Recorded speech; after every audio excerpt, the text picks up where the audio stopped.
Oi, gente, como vocês estão? Hoje eu vim falar de um assunto. Outro dia, na verdade, eu deixei um vídeo, um short, eu acho que é assim que fala, aqui no YouTube, falando sobre relacionamento tóxico, relacionamento com narcisista. E eu deixei numa outra plataforma também, deu até uma interação, e eu quis trazer um vídeo mais completo sobre o assunto, que é como uma forma de contribuir com o tema. Porque eu acho que se a gente pode acender uma luzinha aí em alguém que possa estar sofrendo esse tipo de relacionamento, já é um ganho para todo mundo. E independente de você ter alguém que já passou por isso, ou ter acompanhado de perto, ou já ter passado por isso, enfim, talvez você vá se reconhecer aqui. Primeira coisa, será que é narcisista? Será que ele é narcisista? Será que ela é narcisista, a pessoa com a qual eu tô me relacionando? Eu acho que se tem essa dúvida é porque as coisas que a gente fala sobre o tema, sobre as características batem. E se as coisas batem, não precisa ter um diagnóstico para você saber que tá ruim, né? E é doloroso. O relacionamento com o narcisista, as pessoas que até falam disso daqui na internet, elas falam que o fim desse tipo de relacionamento é uma dor, é como se fosse uma abstinência. É uma dor muito maior do que um relacionamento normal. Porque tem as características de acabar com a individualidade da pessoa, então a pessoa não se encontra mais, em outras palavras. Mas a gente pode falar de algumas características que a gente associa, que a gente sabe quando é um relacionamento com um narcisista. Vamos lá. É um relacionamento que começa com o que eles chamam de love bomb. É uma pessoa muito intensa. É uma paixão muito desenfreada, é tudo muito. Essa pessoa como o nome fala, um bombardeio de amor, né? Ela faz tudo por você. É como se você tivesse achado um príncipe. É tudo muito bonito, muito intenso. Tudo que você pediu, tudo, entendeu? É tudo demais, assim. E isso te prende.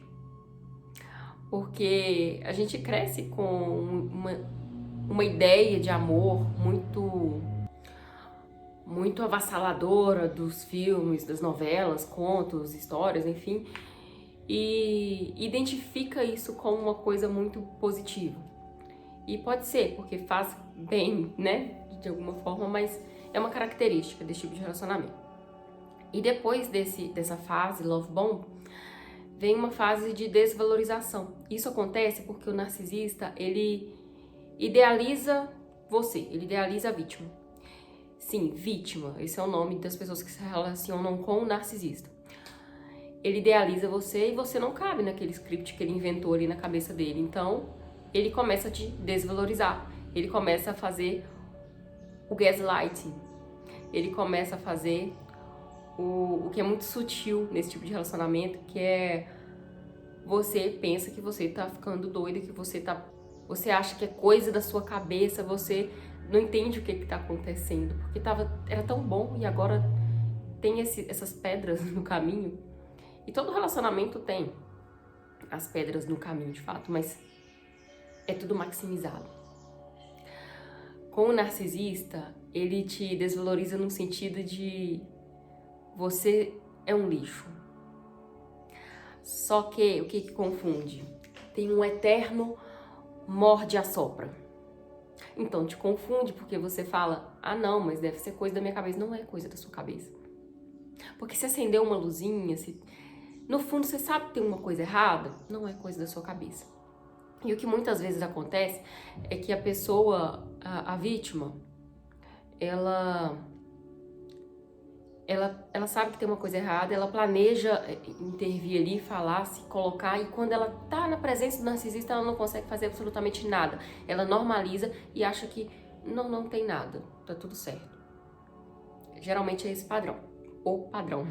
O relacionamento pro narcisista é um grande jogo. Então, é um tipo de relacionamento que não anda, ele não evolui. É como se você caminhasse 5 passos e tropeçasse o tempo todo assim. Ele vai tirar uma história do nada, inverter tudo e te culpar. O tempo todo você se sente culpada por alguma coisa, inferiorizada, você sente que você é insuficiente. Não existe um grande tempo de paz, digamos assim. Você tá sempre pisando em ovos. É como se a qualquer movimento em falso, ele fosse explodir e fosse se dar aquela guerra que pode ser meio silenciosa, meio velada, de um jeito que faz você se sentir insuficiente. Você é sempre insuficiente. Eu falei a palavrinha morde a sopra. Pode acontecer também dele te mostrar coisas, falar que alguém tá afim dele, alguém falou alguma coisa, insinuou alguma coisa para te deixar com ciúme, para te deixar insegura. Mas aí ele não fez nada, ele é melhor, ele é superior, ele não trai. E você vai sempre pegar alguma contradição, porque eles mentem o tempo todo. Então é muito comum, o tempo todo acende aquela luzinha assim, mas depois você normaliza. O narcisista, ele não ama ninguém. E ele não vai melhorar, não tem como você vir com aquela coisa do salvador que vai... Não vai. Não tem cura. Então, o que a gente pode falar do narcisista? O narcisista é um grande buraco existencial. E dado o momento ali da existência dele, isso foi consolidado, né, na personalidade dele, na infância, não sei, em algum momento. E ele aprendeu a não se amar. Ele se sente um lixo, no fundo. No fundo, ele se sente um lixo emocional. E a primeira coisa que ele sente pela vítima é inveja. Só que para ele não ter que encarar o lixo emocional que é ele, que é a forma com a qual ele se sente, ele cria uma máscara para se suportar. Então, nessa máscara, ele acredita que ele é fodão, que ele é... Gente, quando eu falo no masculino, pode ser mulher também, tá? Enfim, pais, mães. Mas a gente tá falando mais do relacionamento com o narcisista. Então, ele não vai sentir culpa quando ele te fizesse sentir o pior dos seres.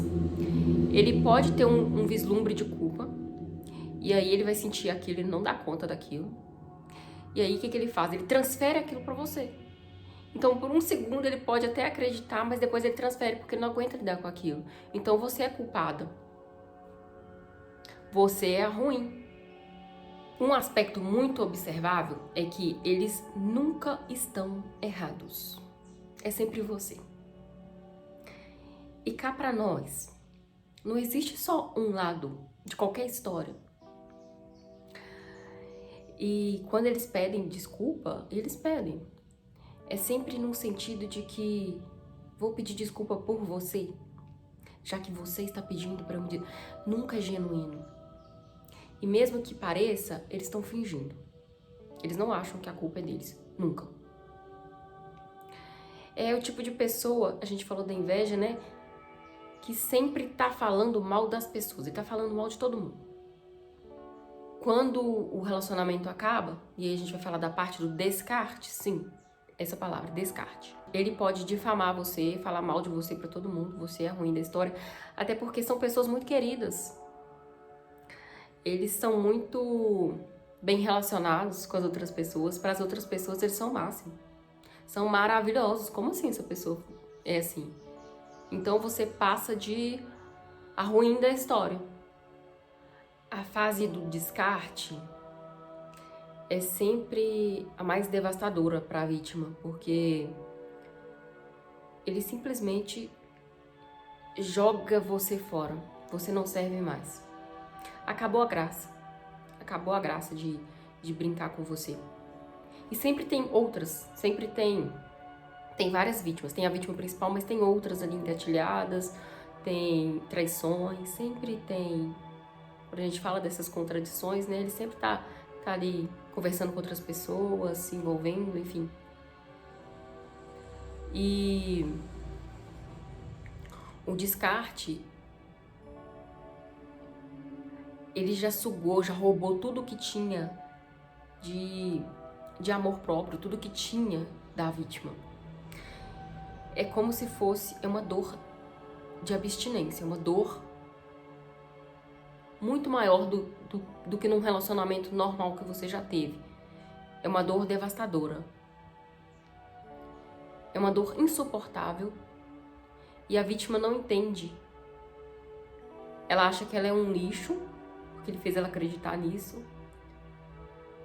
E ela não entende que passou por isso. Ela ainda acredita que ela é a ruim da história. Em que a gente pode resumir um narcisista? São criaturas malignas, abomináveis, que não vão mudar. Eles se formaram dessa forma. Não existe na literatura,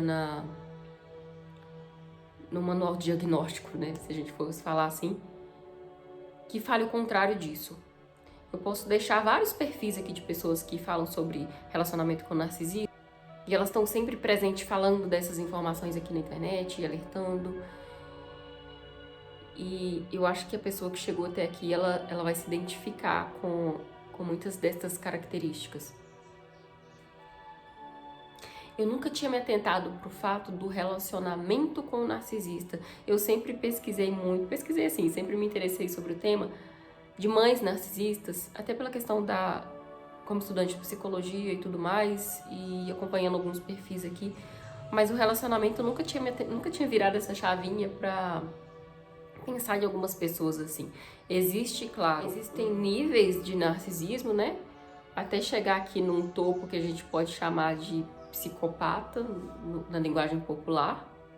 Todo psicopata é um narcisista, mas nem todo narcisista é um psicopata, tem né, esses parâmetros, mas de qualquer forma, se você vive esse tipo de relacionamento e se você se identificou com algumas coisas que eu falei, a gente pode acender a bandeirinha vermelha de, peraí, deixa eu ver se isso daqui cabe, porque é mais comum do que a gente pensa. E às vezes a gente já passou por isso e não se deu conta na época. Tá, e o que eu faço como que eu saio disso? Uma coisa que eu posso te falar é pra pedir ajuda. É muito difícil sair disso sozinha. Tanto sair, às vezes a pessoa é casada com um narcisista há muitos anos, tem filho, né? Cada história é única. Então, procura ajuda. Porque você vai precisar fortalecer o seu eu. Você vai precisar recuperar tudo que ele tirou de você. E às vezes sozinha isso pode ser muito difícil. Tem várias formas também de ajuda gratuita, de atendimentos gratuitos, de grupos de pessoas que se relacionam com narcisistas e ali você vai encontrar mais possibilidades. E uma última coisa que eu queria falar é uma perguntinha. Por que a gente fica em dúvida? Simplesmente porque você é normal, porque você consegue sentir empatia, porque você consegue amar o outro. Só por isso. E não dá pra ter a dimensão de alguém que é diferente disso, alguém que não sente empatia por outras pessoas. Quem é capaz de amar o outro não consegue ter a dimensão de um ser que é diferente disso. Por isso que gera dúvida, porque você não consegue mergulhar num universo desse. Mas se acendeu a luzinha da desconfiança, tem alguma coisa. E voltando lá no início, a gente não precisa esperar um diagnóstico que não vai ter, até porque são pessoas que não procuram ajuda, para fazer alguma coisa. E a parte boa é que é possível sair disso. Então é isso, gente. Obrigada se você me assistiu até aqui. Compartilha esse vídeo caso vá ajudar alguém, né? Que você perceba que está nesse tipo de situação. E até breve.